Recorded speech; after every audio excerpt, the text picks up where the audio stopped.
तो यहाँ पर पेन चैन की फायर ज़ेन को चारों ओर से घेर लेती है, जिसकी वजह से वो हिल नहीं पाता और अपनी स्टिक से एक बैरियर बना करके वहाँ पे खड़ा रहता है और वो काफ़ी ज़्यादा तकलीफ में होता है और यही सीन शिफ्ट होता हमें दिखाया जाता है। आज यून की फाइट लू से होने वाली रहती है और लू के बारे में सब कोई जानते हैं कि वो कुछ ज़्यादा ही पावरफुल है और वहीं हम देखते हैं कि ज़ेन अभी भी उस फायर से जूझ रहा होता है और उससे लड़ नहीं पाता है। और यहाँ पर हम देखते हैं कि क्या हुआ आकर के यून का मैच देख रहा होता है और उसी मैच में वो उसे प्रपोज कर देता है, आई लव यू बोल देता है। ये देख कर के यून काफ़ी हैरान हो जाती है क्योंकि ये वही बंदा था जो उस रात को यून के साथ घूम रहा था और ये देख कर के यून काफ़ी ज़्यादा हैरान होकर के खुश हो जाती है और इस मैच को स्टार्ट करके तुरंत लू के ऊपर अटैक करती है और यहाँ पे ज़ेन काफ़ी ज़्यादा तकलीफ़ में होता है। उसकी ओर चारों ओर फायर होती है मगर यहाँ पे यून और लू में काफ़ी ज़बरदस्त फाइट हो रही होती है। कोई भी एक दूसरे को हरा नहीं पाता है मगर धीरे-धीरे हम देख पाते हैं कि यून लू से हार रही होती है क्योंकि ये लू कुछ ज़्यादा ही पावरफुल होती है और इस चीज़ को देख कर के यून के फादर भी हैरान हो जाते हैं कि आखिर ये इतनी ज़्यादा पावरफुल कैसे हो सकती है। तभी यून लू की स्वॉर्ड को छीन लेती है अपने रिबन से और ये दोनों लोग आपस में क्लोज कॉम्बैट करने लगते हैं और तभी यून ने ही रिबन में फंस जाती है की वजह से ये बैटल यून हार जाती है और वो चुपचाप निराश होकर के खड़ी रहती है। उसके फादर भी इस चीज़ को देख करके एकदम सैड हो जाते हैं और तभी यून वहाँ पे चुपचाप खड़ी रहती है और लू उसके ऊपर तलवार तान के खड़ी रहती है और वो वहाँ पे अपनी हार मान लेती है।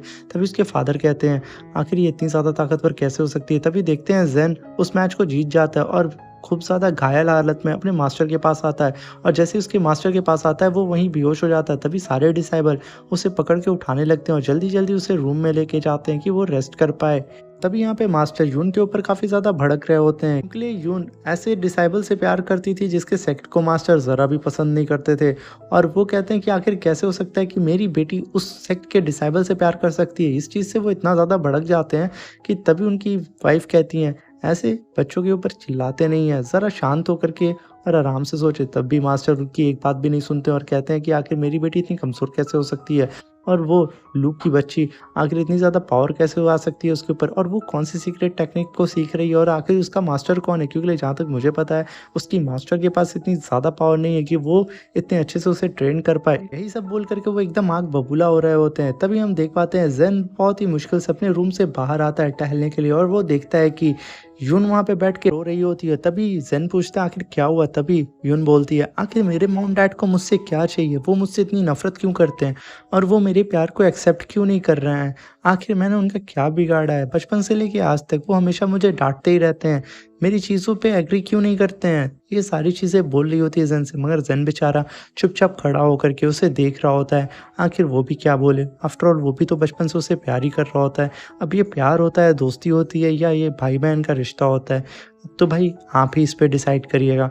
मगर ज़ेन काफ़ी ज़्यादा दुखी होता है क्योंकि उसकी बचपन की दोस्त उससे दूर जा रही होती है और भाई बुरा तो लगता है ना, कोई अपना जब दूर जाता है। तब यहाँ सीन शिफ्ट होता है और आज फाइट होने वाली थी ज़ेन और लू के बीच में और पूरा अरीना खचाखच भर जाता है और सारे के सारे डिसाइबल यही सोच रहे होते हैं कि आखिर जीतेगा कौन क्योंकि ज़ेन अभी तक एक मैच हारा नहीं था और लू भी एक मैच अभी तक हारी नहीं थी और ज़ेन की अभी जो चोट लगी थी वो भी अभी सही तरीके से हील नहीं होती है।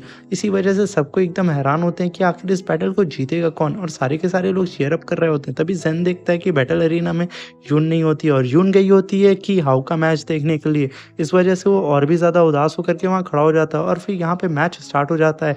दोनों के दोनों डिसाइबल एक दूसरे के ऊपर अटैक करने लगते हैं। यहाँ पे लू ज़ेन के ऊपर भारी पड़ रही होती है और उसके ऊपर अपना एक अटैक कर देती है जिसकी वजह से ज़ेन काफ़ी दूर जाके गिरता है। तभी लू अपना फायर अटैक उसके ऊपर करती है जिसकी वजह से ज़ेन के आसपास पूरी आग लग जाती है। ये देख करके सारे के सारे लोग एकदम घबरा जाते हैं और कहते हैं आखिर यहाँ क्या होगा, ज़ेन जीत भी पाएगा क्योंकि वो इतना ज़्यादा पिट चुका होता है कि वो उठने के लायक भी नहीं रहता है। तभी ज़ेन की स्टिक उसके चारों ओर फायर का ऑरा बना देती है जिसकी वजह से लू की फायर सप्रेस हो जाती है और ज़ेन की फायर वहाँ पे सब देखते हैं क्योंकि ज़ेन की पूरी बॉडी पे रेड कलर की फ्रेम आ जाती है। ये देख करके सबके सब हैरान हो जाते हैं। तभी लू और ज़ेन में और भी तगड़ी फाइट होने लगती है और यहाँ पे ज़ेन भारी पड़ रहा होता है लू पे। तभी लू सोचती है कि मास्टर ने उसके एक सीक्रेट टेक्निक सिखाई थी, अब शायद उसी सीक्रेट टेक्निक को उसे परफॉर्म करना होगा, तभी वो मैच ये जीत सकती है। तभी ज़ेन भी रेडी हो जाता है और कहता है मैं तुम्हें नहीं छोड़ूंगा।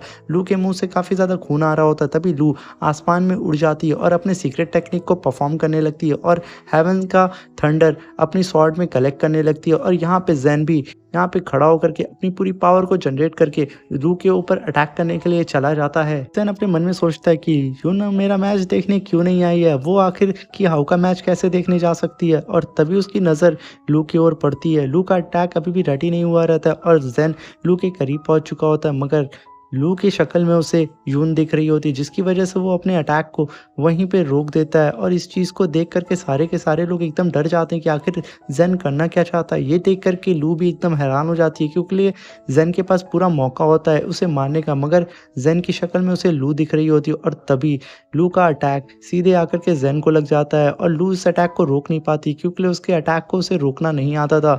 और ये अटैक जैसे ही ज़ेन को लगता है, चारों ओर रोशनी फैल जाती है और ज़ेन नीचे तुरंत ज़मीन पे आकर के गिरता है, जिसकी वजह से उसे बहुत ज़्यादा इंजरी होती है और वो उठ भी नहीं पाता और ये मैच वो हार जाता है। तो इस चीज़ को देख कर के एकदम उदास हो जाती है। तभी सारे सेक्टर मास्टर लू के मास्टर को कांग्रेट्स कर रहे होते हैं और कहते हैं कि आपकी डिसेबल तो इस मैच को जीत गई है। तभी ड्रैगन सेक्ट का मास्टर एल्डर से कहता है, जो कि एल्डर चीफ होते हैं, उनसे कहता है कि मुझे इस ज़ेन में कुछ ज़्यादा मिस्टीरियस लग रहा है और मुझे ऐसा लगता है कि ये ज़रूर ना ज़रूर डीमन पाथ को फॉलो करता होगा। ये एक डीमन कल्टीवेटर है, क्योंकि आखिर ये 4th लेवल पे होकर के 7th लेवल के डिसेबल को कैसे हरा सकता है और इसके पास इतना हेवन लेवल का वेपन कैसे आ सकता है। ये सारी चीज़ें बोल करके वो कहता है कि आपको इसके बारे में ज़रूर इन्वेस्टिगेशन करना होगा। तभी वो मास्टर कहते हैं, मैं इसके बारे में बाद में सोचूंगा।